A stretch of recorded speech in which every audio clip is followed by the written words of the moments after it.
Nous sommes le 20 janvier 2023 et nous partons de Hallen à Miribel.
Prendre la direction sud-ouest sur rue de la Traille vers rue des Brotteaux. Continuez tout droit, puis faire demi-tour.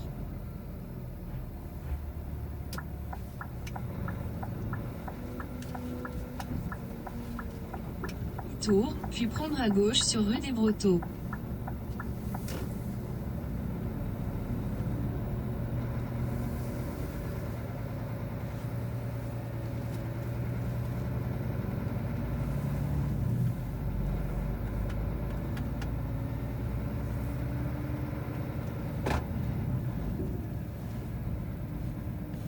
À gauche sur rue des Brotteaux.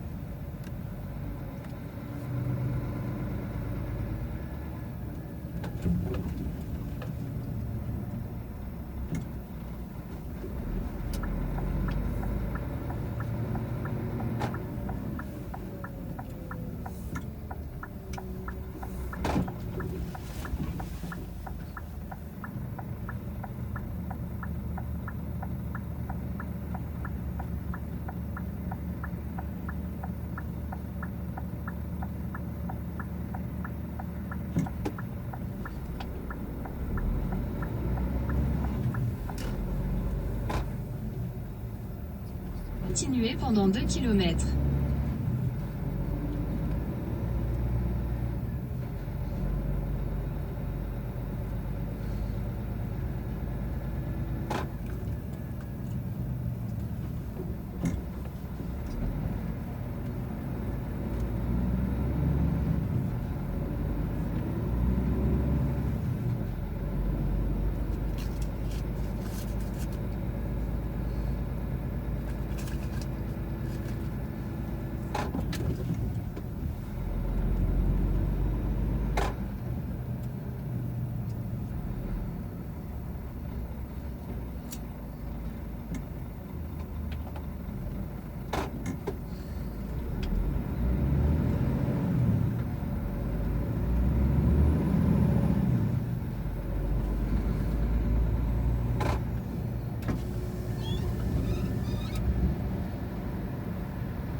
mètres, aux portes de la Dombe, prendre la première sortie, à 42, vers Lyon, Genève.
Faire le tour du rond-point pour... Mètres, restez à gauche à l'embranchement, puis suivre à 42, à 432.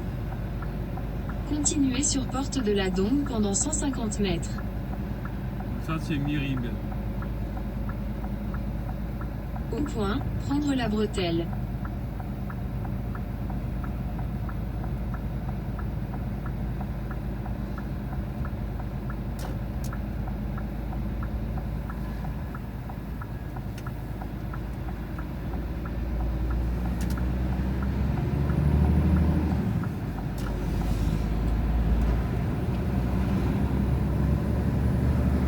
À gauche à l'embranchement.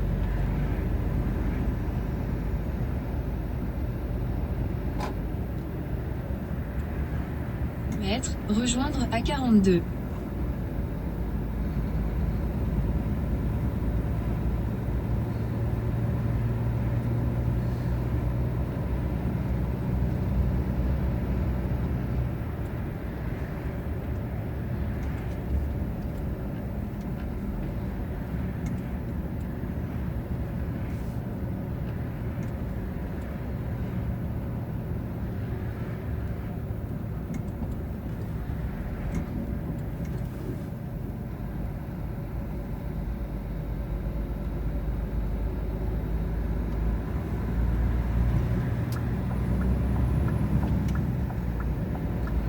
Sur A42 pendant 44 km.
Écoutez France Info.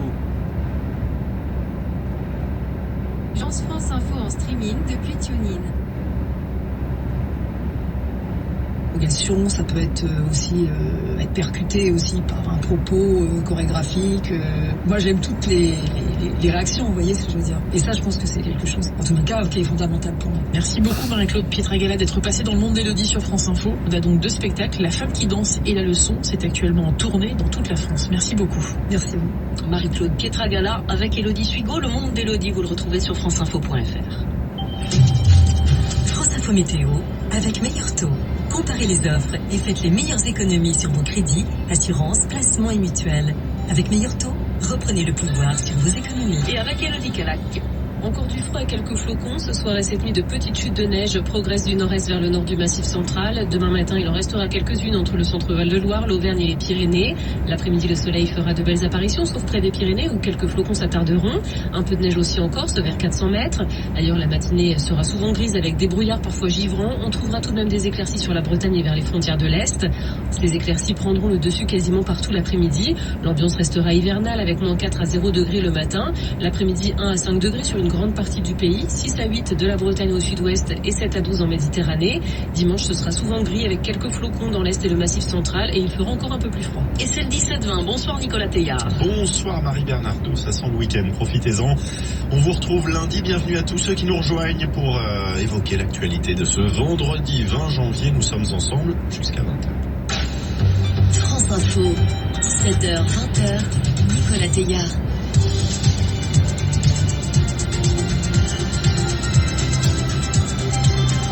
Et à 17h l'info, c'est avec Armand Péroulloga. Bonsoir. Bonsoir. Avec à la une l'annulation de la mise en examen d'Agnès Buzyn pour sa gestion de la crise du Covid. L'ancienne ministre de la Santé a été poursuivie pour mise en danger d'autrui pour sa gestion de la crise sanitaire début 2020. La Cour de cassation estime que ces poursuites sont mal justifiées.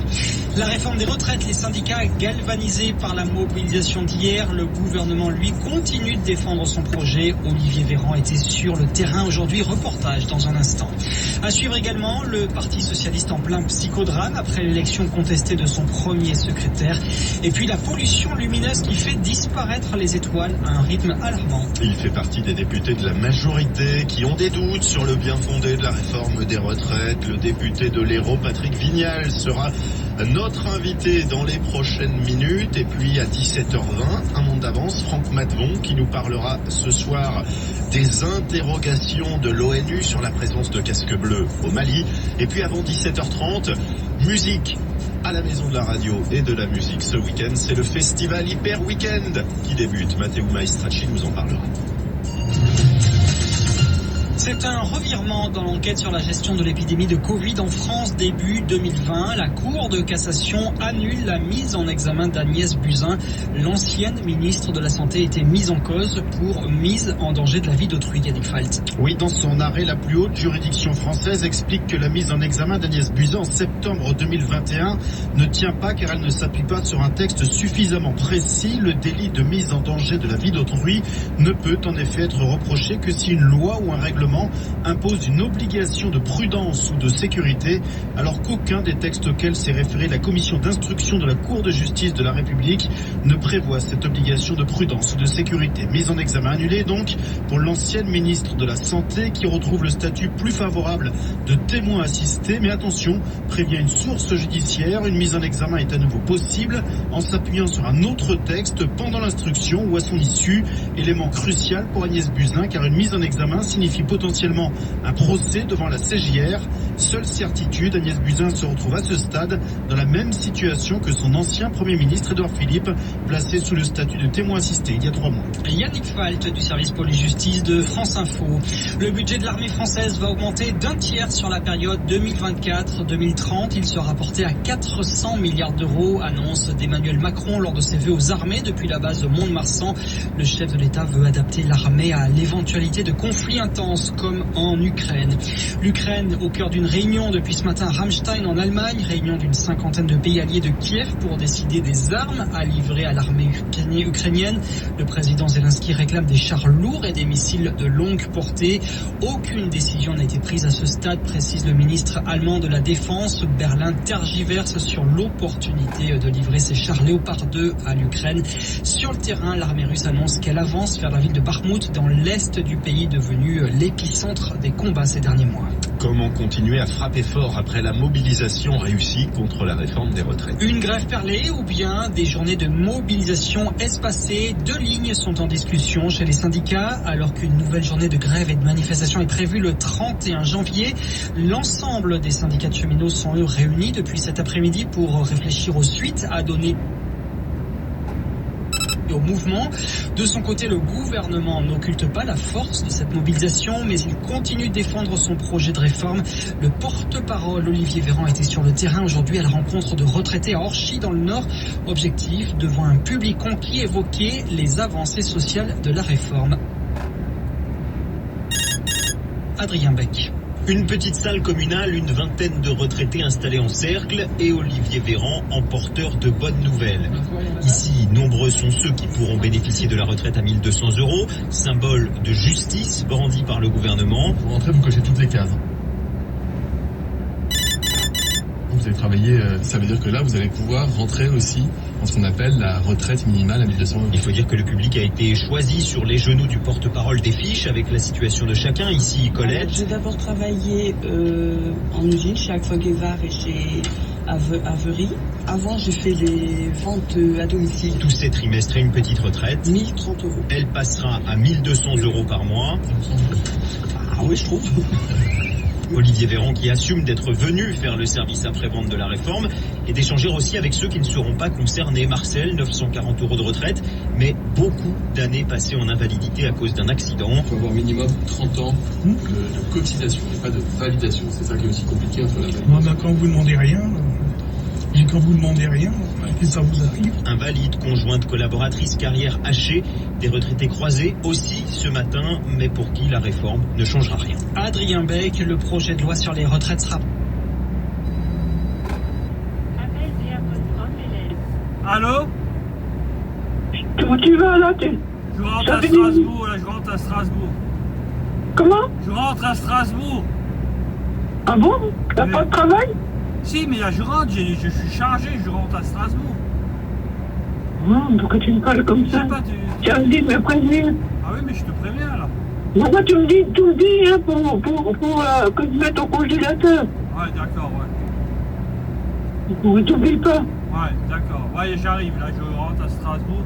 Normalement, à 1h du matin, 23h, je suis là, non. Bon, au revoir. Non. Au revoir.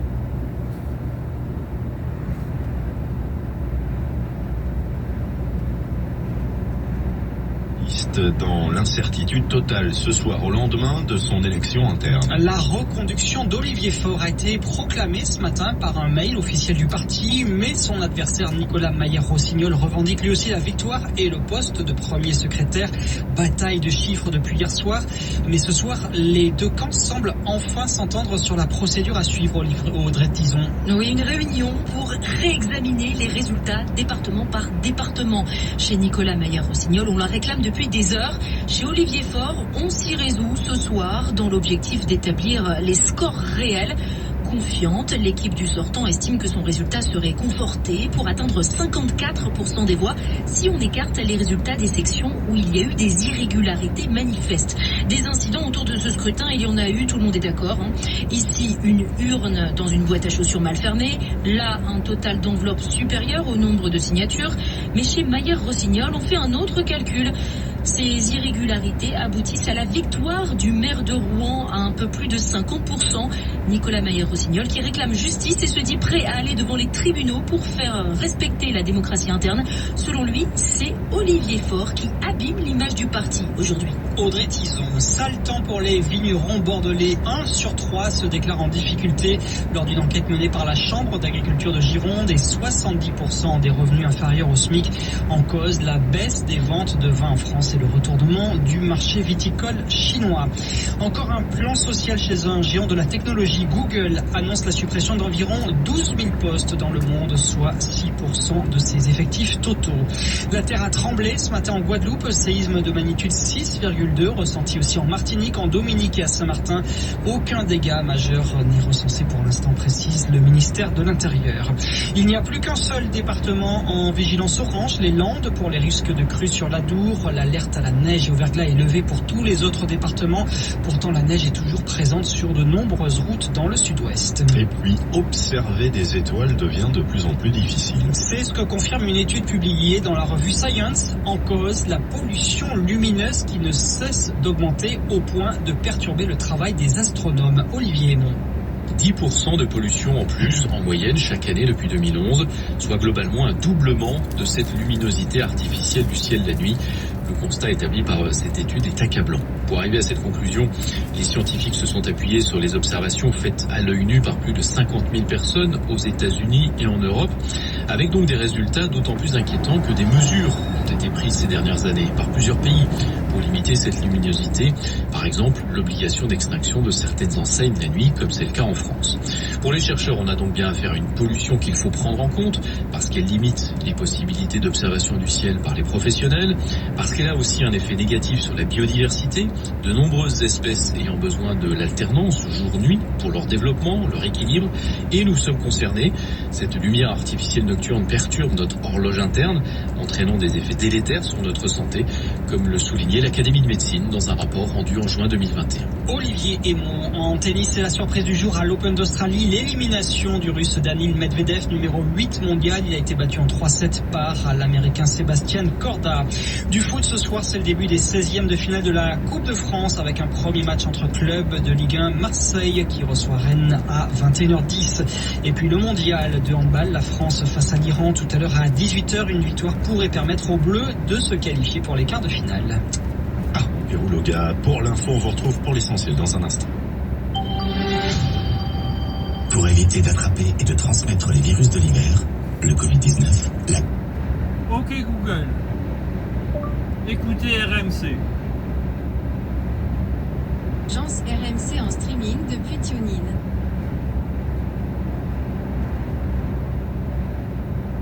Moi, j'ai toujours tendance à tout remettre à... demain, non ? Oui, on va faire ça demain. Oui, on s'en parle demain. Ok, mais demain. Mais pendant le shopping d'hiver, quand SFR me propose la fibre à ce prix-là, c'est maintenant. Pendant le shopping d'hiver de SFR, profitez de la fibre à seulement 20 € par mois pendant un an, puis 38 €. Appelez le 1090, service et appel gratuit. SFR, soyez-vous. Offre SFR, fibre starter soumise à condition jusqu'au 23 janvier, réservé aux nouveaux clients, sous réserve d'éligibilité et d'un engagement de 12 mois. C'est taille patron maintenant. C'est taille patron, c'est l'Europe, c'est le titre de champion de France. Cette saison, c'est ça, l'OM. C'est pas autre chose, c'est pas... s'il y a un coup de France qui vient. Ok Google, écoutez BFM. Agence BFM en streaming depuis TuneIn. Mesdames et messieurs, bonjour et bienvenue à bord de votre vol Corsair vers des offres exceptionnelles. Nous survolerons un large choix de destinations à petit prix. Bouclez votre valise et votre ceinture, notre décollage est imminent. Ne laissez pas de telles offres s'envoler. En ce moment, tous les vols à destination de l'océan Indien, l'Afrique et le Canada sont à partir de 360 € TTC aller-retour. Conditions et renseignements sur flycorsair.com et dans votre agence de voyage. Offre valable jusqu'au 29 janvier 2023. Corsair. Voyager en bonne compagnie. Hey, tu savais que chez Autosphère, tu peux profiter de petits prix sur des milliers de véhicules? Bah ouais, mais pourquoi tu parles Thomas? Bah, si je parle trop fort, j'ai peur que les prix remontent. Tu comprends? Pas vraiment. En ce moment, découvrez notre sélection de véhicules à petit prix, en concession ou sur autosphère.fr. Pour bien choisir, choisissez Autosphère, premier distributeur automobile en France.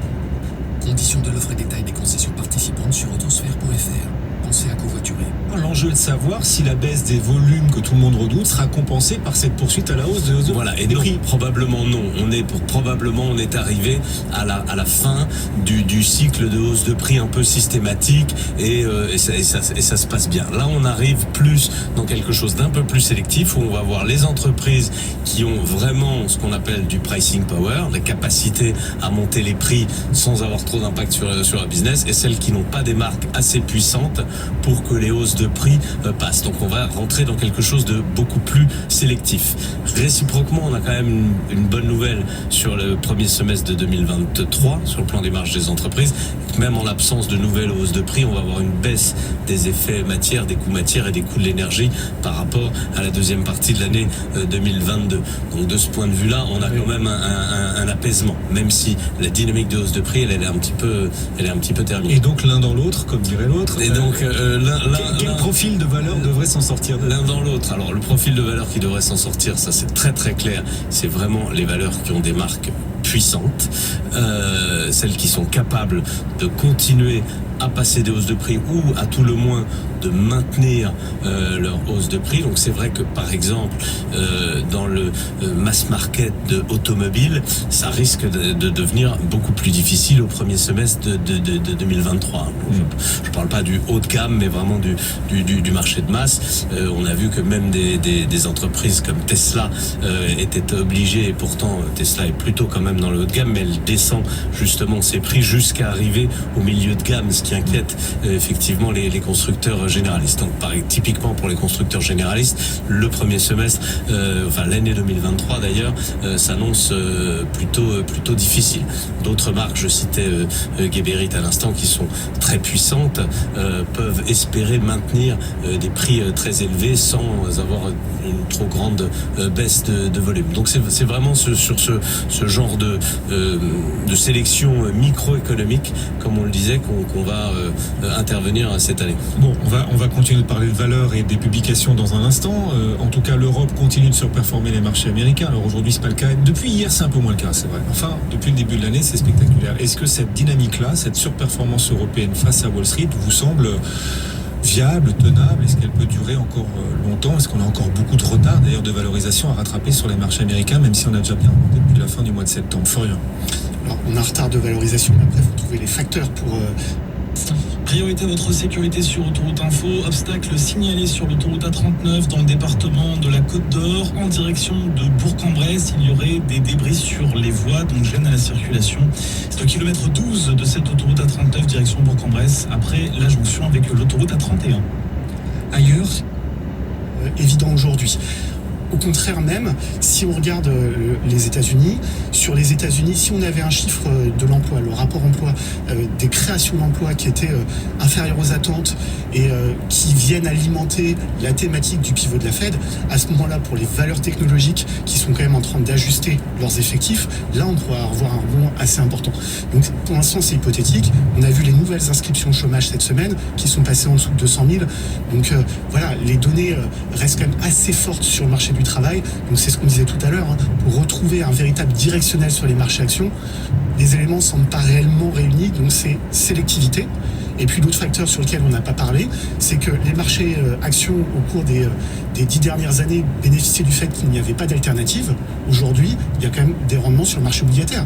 Donc pour que les investisseurs aillent sur les actions, il faut vraiment qu'il y ait des promesses de rendement qui soient quand même beaucoup plus importantes. Donc beaucoup moins facilement des flux. Oui, et le fait que les Sécurité sur Autoroute Info, animal aperçu à proximité des voies d'autoroute A77 dans le département de la Nièvre, vraisemblablement autour du kilomètre 85. Donc avant ou après la sortie 21 pour Auxerre, ça peut concerner nos auditeurs dans les deux sens de circulation évidemment, puisque l'animal peut traverser les voies à tout moment. Merci Antoine. Et puis, marché obligataire, les fonds obligataires peut-être encore plus attractifs qu'ils ne l'étaient au 1er janvier? Les rendements après sont du crédit, par exemple, des obligations d'entreprise sont en train de diminuer quand même très rapidement avec la hausse des marchés actions. Mais c'est sûr que sur certains segments du crédit aujourd'hui, il y a encore une attractivité en fait qui est très forte. Sur le marché actions, on peut avoir une phase sans directionnel. Après, nous, notre conviction quand même là sur le très court terme par rapport à la récession qui arrive, c'est qu'on va avoir une récession assez légère. Et Et donc on va quand même monter le mur des doutes, et on va retrouver certaines thématiques quand même assez fortes. Et une des thématiques, nous, qu'on met beaucoup en avant, c'est la reprise de l'investissement, et qui va quand même, d'après nous, aider tout ce qui est commodities, matières premières, avec potentiellement au cours du printemps une stabilisation des indicateurs avancés macroéconomiques dans les pays développés et un redémarrage de la Chine. Oui, et quand vous parlez d'investissement, c'est investissement public qui devrait soutenir les matières premières, ou vous parlez d'investissement des entreprises également, avec les taux qui pourraient peut-être finir par baisser, notamment si le marché de l'emploi finit par se refroidir et donc la Fed par pivoter. Enfin, c'est ça le scénario, c'est aussi des investissements d'entreprises amenés à repartir de l'avant en 2023. Exactement, c'est-à-dire l'idée c'est de se dire aujourd'hui, quand vous regardez les ratios d'investissement, vous êtes sur des plus bas historiques. Par exemple, vous regardez investissement sur vente, après 10 ans en fait de rachat d'actions et d'optimisation financière, on a un manque d'investissement. Et on a beaucoup de raisons d'avoir d'investissement. On a tout ce qui est reshoring, tout ce qui est tout ce qui est réimplantation des entreprises en fait sur d'autres zones. On a relocalisation, vous voulez ? Tout ce qui est relocalisation des entreprises.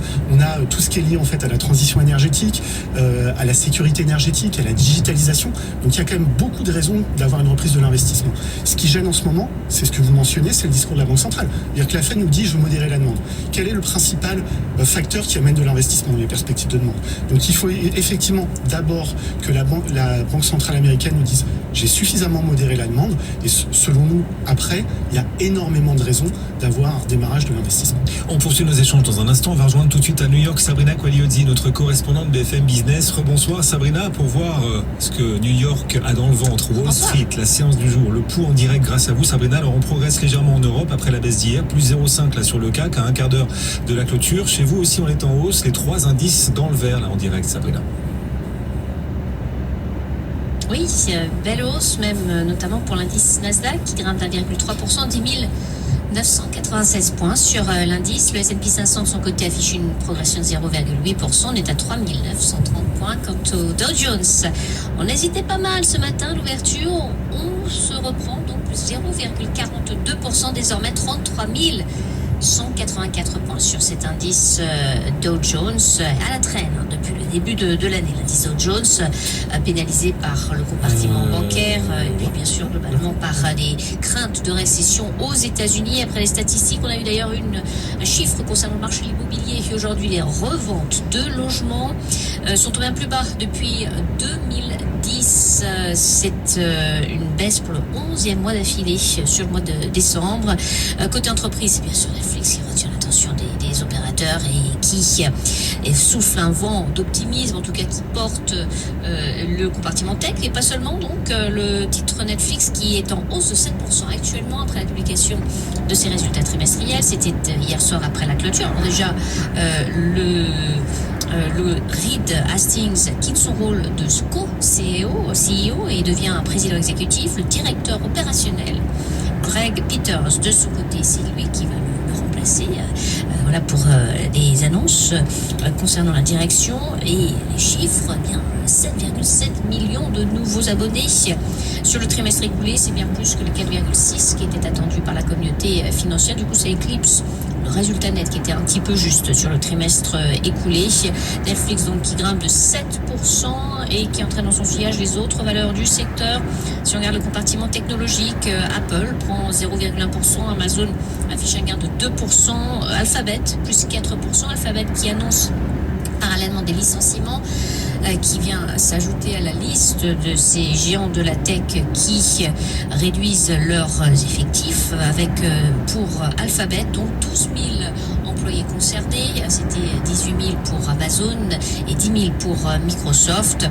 Le titre donc Alphabet Google est en hausse et puis on notera également que l'on garde un œil sur le secteur du retail avec Nordstrom hier soir après la clôture qui a annoncé abaisser ses prévisions de résultats pour l'ensemble de son exercice suite à des ventes décevantes de fin d'année, ce qui est pesé sur le compartiment retail ce matin à l'ouverture. Ce n'est plus le cas. Le titre Nordstrom est même désormais en hausse, plus 0,7%. Macy's, qui était en baisse à l'ouverture, prend désormais 1% dans une séance positive. Des marchés qui accélèrent leurs gains.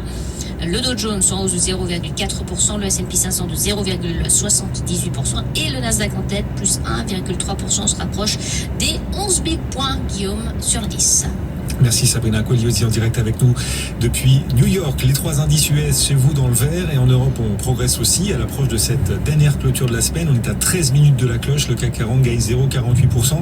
Pas suffisant pour rallier les 7000 qu'on a touché quand même, les franchis tout à l'heure en séance, mais là on est à 6985. Et sur la semaine, notre CAC pour l'instant recule un tout petit peu. On fera le solde hebdomadaire très précis, on vous le proposera en direct tout à l'heure. Étienne sera avec nous, Étienne Braque depuis la tour Euronext pour la clôture qu'on vivra en direct. Notez du côté des valeurs ce titre Michelin aujourd'hui, lanterne rouge, des volumes de vente qui déçoivent chez Michelin, et le titre perd 1,5%. On verra si le groupe se rattrape à travers sa capacité à relever les prix. C'est l'un des grands enjeux autour de la saison de publication qui s'ouvre à nouveau. Est-ce que les baisses de volume attendues pourront encore être compensées par de hausses de prix? Et nos experts nous le disaient, ce sera sans doute de plus en plus compliqué pour un certain nombre d'entreprises, et les investisseurs devront être plus sélectifs. En tout cas aujourd'hui, Michelin et lanterne rouge moins 1,6%. On a aussi parmi les valeurs qui se distinguent cette fois à la hausse la défense, après les propos d'Emmanuel Macron sur un budget de la défense qui sera amené à être largement relevé dans les prochaines années. Ce titre Thales qui en profite, plus 1,7%, Safran aussi plus 1,6%. On en parle avec Régis Béguet ce soir, Lazare Frères Gestion, et Florian Roger pour BNP Paribas. La suite, alors Sabrina nous le disait, on entre dans les publications, Netflix gagne 7% après l'annonce de ses résultats, la hausse du nombre d'abonnés. Parallèlement quand même, tout n'est pas encore vert dans la tech puisque les licenciements continuent de se multiplier. Aujourd'hui, après Microsoft, c'est Google et sa maison mère Alphabet qui nous annonce licencier 6% quand même des effectifs, 12 000 personnes. Alors Alphabet gagne 4,5% là, Régis. On en est où dans la tech? Et je vous pose la question, d'autant qu'on va entrer dans les publications aussi. La semaine prochaine, les GAFAM vont commencer à publier. Oui, il y a eu 3 phénomènes dans la tech l'année dernière qui ont provoqué la très forte baisse ou l'effondrement. Le premier, dont on parlait depuis des années, qui était le problème de la valorisation, bien entendu, et qui est cette valorisation, elle était très dépendante du fait qu'on était dans des taux négatifs, ou en tout cas des taux réels négatifs, donc des taux très très bas, ce qui augmente les valorisations des valeurs les plus chères. On l'a évoqué souvent. Il y avait 2 autres phénomènes un peu plus sous-jacents. Il y a eu le phénomène Covid. Au moment des confinements et de l'année et demie à peu près qui a conduré les confinements autour du monde, la Chine mise à part bien entendu, vous avez eu une accélération de la digitalisation de l'économie qui a été très très forte. Et si vous voulez, vous avez une digitalisation par exemple. Dans 600 mètres, rejoindre A40. Et on prend un indicateur qui est le pourcentage de commerce digital par rapport au commerce normal, vous avez une trend de hausse qui est assez continue depuis une vingtaine d'années. Le digital est le new normal, Régis. Voilà. Eh bien, vous avez eu cette accélération qui a duré 2 ans, qui n'était plus sur la pente normale de croissance. Et puis, on est revenu vers la normale de croissance quand les économies se sont... Continuez sur A40 pendant 16 km. Définitivement réouverte. Ce qui fait que les publications dans le digital au sens très large n'ont pas du tout assuré le même niveau de croissance que celui pour lequel on pensait qu'on était parti de manière définitive. Ça a été une grosse déception pour les marchés et ça a accentué la baisse des titres et la compression des multiples. Et puis troisième phénomène, le digital, c'est le monde de la gratuité, c'est le monde de la déflation. Et quand vous êtes dans un monde où votre chiffre d'affaires, il est structurellement en déflation, alors compensé par une très forte hausse des volumes, etc., mais le prix unitaire lui-même, il est structurellement en train de baisser, et que vous avez des coûts divers et variés qui, eux, suivent l'inflation, à commencer évidemment par les coûts salariaux, et bien là évidemment vous avez un squeeze de marge, une difficulté à laquelle vous êtes obligé de faire face. Donc ça fait 3 bonnes raisons pour lesquelles les techs au sens large, on dit les techs, Microsoft c'est de la tech, Google c'est de la tech, mais Alphabet c'est pas vraiment Facebook, c'est pas vraiment de la tech, mais enfin bon. C'est du talk.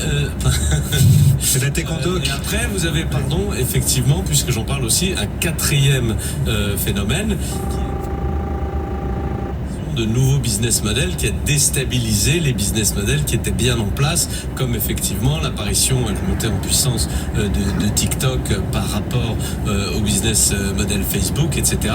Et donc aussi des bouleversements un petit peu individuels, point par point, Netflix, etc., qui était encore une quatrième source d'inquiétude.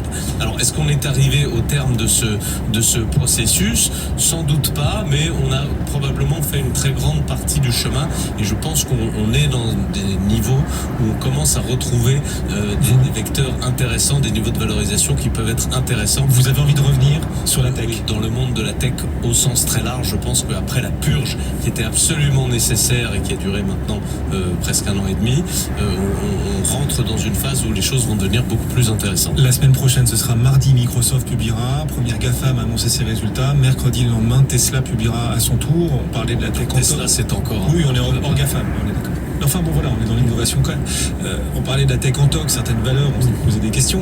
Et puis il y a la tech tonique. Est-ce qu'on se dit que la tech redevient tonique, qu'il faut revenir sur cette thématique de marché, qu'elle a suffisamment baissé, ou attention, on va laisser quand même passer les publications, Florian?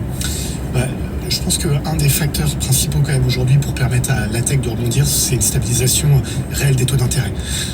Donc ça va quand même énormément dépendre du message de la Fed, qui aujourd'hui est quasiment 100% dépendant de ce qui se passe sur le marché du travail. C'est-à-dire c'est le dernier facteur qui aujourd'hui est trop chaud dans l'économie américaine.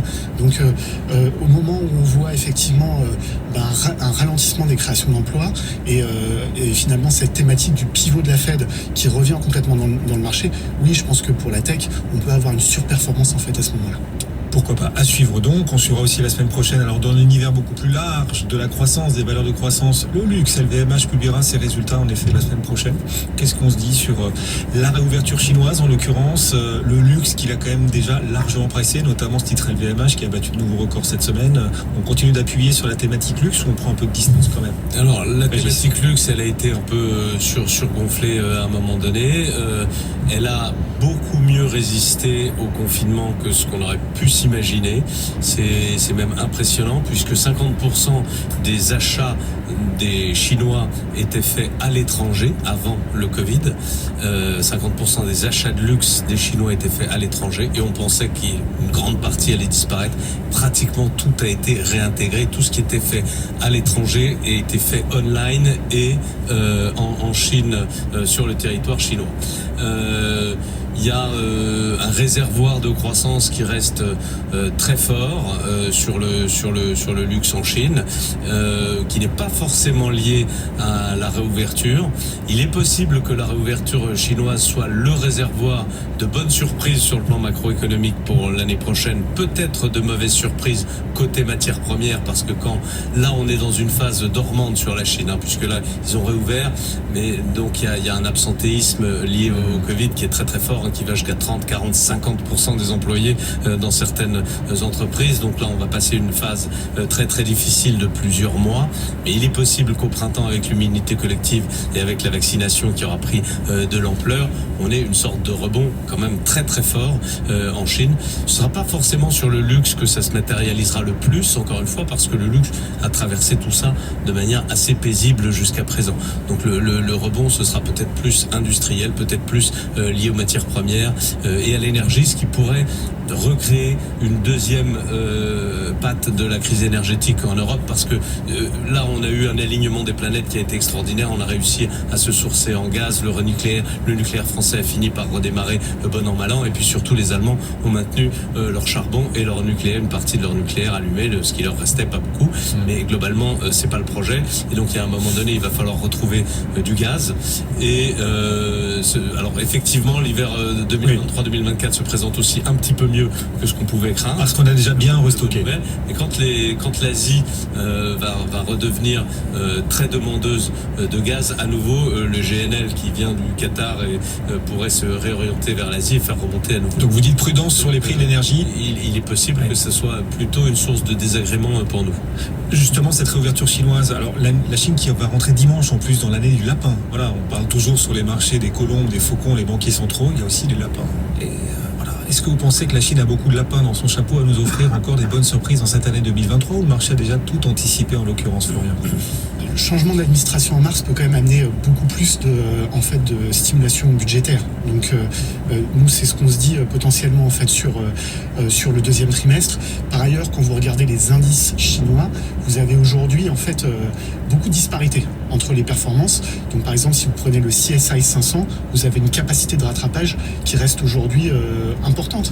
Et c'est un marché où vous avez un repo qui est quand même assez fort. Donc c'est un marché sur lequel en produits structurés, vous pouvez avoir des allocations investissements quasiment en capital garanti qui sont quand même aujourd'hui très intéressantes. Et je pense que la Chine va être très attractive. Le problème pour les investisseurs internationaux aujourd'hui, c'est ce qui s'est passé avec l'Ukraine.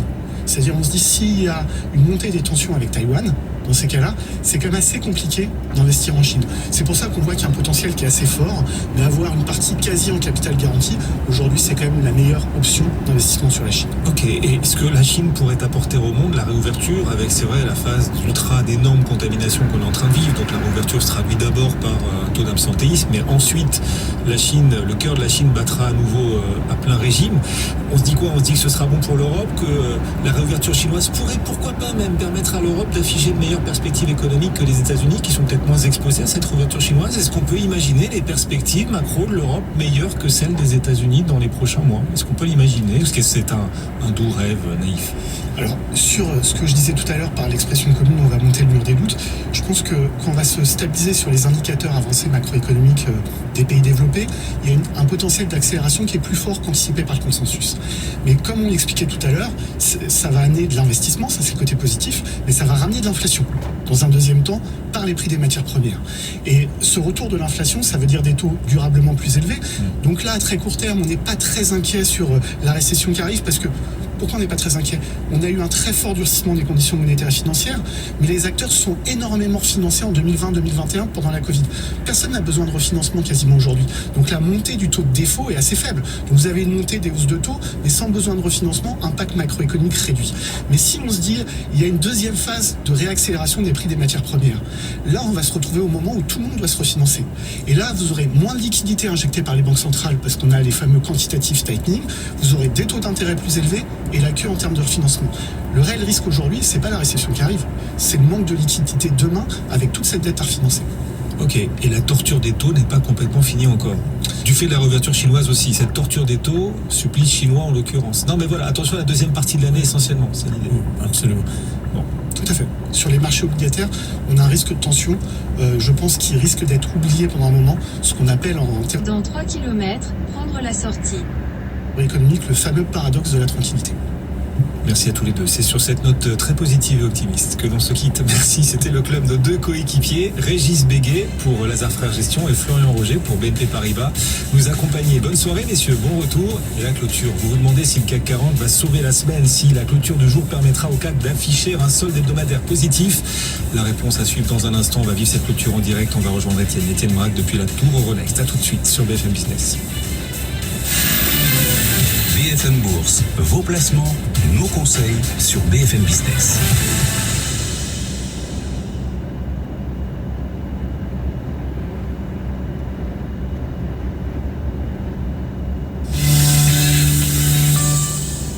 Tous les week-ends sur BFM Business, Alexia Borg. Ok Google, écoutez RMC. Chance RMC en streaming depuis TuneIn.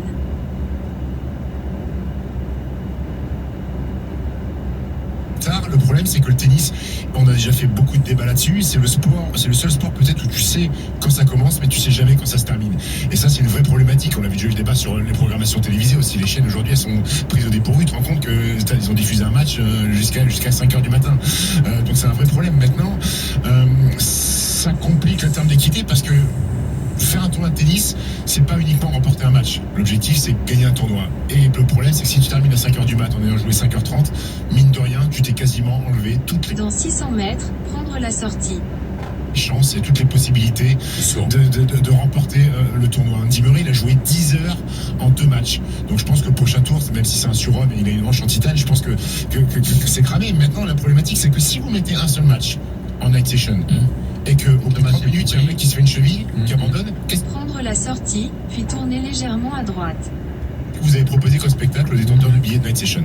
C'est un vrai problème. Il y a la question de la comment dire. Tourner légèrement à droite, puis tourner à gauche. La pertinence de ces night sessions et particulièrement à Roland Garros. Parce que Roland, on a vu que les premières années, là, c'est pas une grande réussite quand même les night sessions. Non, ça a été beaucoup critiqué aussi. Donc, tournez à gauche, puis votre destination se trouvera sur la gauche. Au niveau des affiches, oui. Continuez pendant 800 mètres. à Roland-Garros. Il n'y avait qu'un match jusqu'à présent. Et c'est pour ça notamment qu'il y avait sur l'ensemble du tournoi une seule rencontre féminine, puisque les rencontres féminines durent moins longtemps avec 2 sets et qui favorisaient les rencontres masculines pour avoir plus de spectacles. Après Pierrot, c'est une rareté ce genre de match-là. Et c'est aussi ce qui fait un peu le charme de il faut imaginer aussi que les fans de tennis, ils vont pas non plus voir 5 sessions dans la quinzaine. Certains, c'est une fois dans leur vie.